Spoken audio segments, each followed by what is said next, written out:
Now I have to tell one more thing. Wow, Indian music is so much connected with the Kundalini awakening, which perhaps I have never talked to you about, is that when the Kundalini rises, she passes through various centers and subplexuses. And when she's rising, she makes the sound altogether is Om. But when you try to refract all these into different sounds, it becomes, from the first chakra, if you start Sa, Re, Ga, Ma, Pa, Dha, Ni. At the Sahasrara it is Ni. So there are 7 chakras, it makes the sound. Now when the Kundalini rises, she has to pass through all these subplexuses. Now as you know, there is, the first center has got 4 subplexuses. So the tala is built on 4. Then you have 6 plexuses. We have a tala on 6. Then it passes through the 10. So we have a tala in 10. Then passes through 12. So we have a tala of 12. Last of all is Shri Krishna. Shri Krishna's place where it has got 16 subplexuses. So it passes through 16 subplexuses. So you can imagine how it works out. At the time of Agya Chakra, as you know, it's only the 2 matras are there. So one has to play only on 2 matras, where you reduce everything to 2 matras. So far, I don't think Indian music has reached that stage where it just plays with 2 matras. It will be very difficult. But in the south, I think they play sometimes with 3 matras. It's something surprising, which is the triguna, what we call the 3 matras. So that from 4 it becomes 2, and then in the Sahasrara it is 3. But at the end of it is 1,000 petals. And when all these start dancing, the 1,000 petals start dancing with the permutations and combinations of all these subplexes.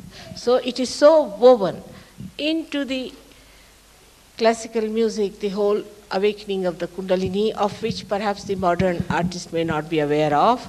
But it is said, everyone knows that Indian music is based on the first sound, that is Om, the Omkara.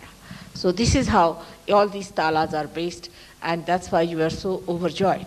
Though maybe you may not have understood the classical intricacies of the whole thing, but the whole thing was so spontaneous and elevating your Kundalini so well that it gave you the joy.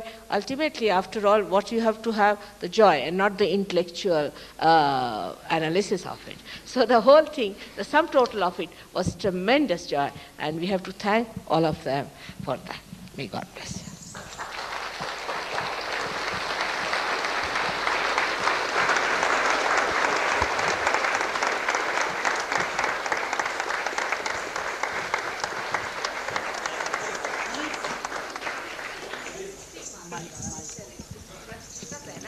16 matras you know of Krishna's is divided into 2, you see, 2 halves. First half is the right side, and the second half is the left side. So at the left side, when it goes called Kal, means a lower position, lower beat, or say a milder beat. So from the Shukla Paksha to the Krishna Paksha, as you call it, or you can call it from the right to the left, and he goes playing on the left side there. So this is the 2 sides of the Vishuddhi Chakra, very well expressed. आणि आपला एक ताल आहे of 12 matras. We have एक ताल of 12 matras, and that is, you know, is of the Shiva.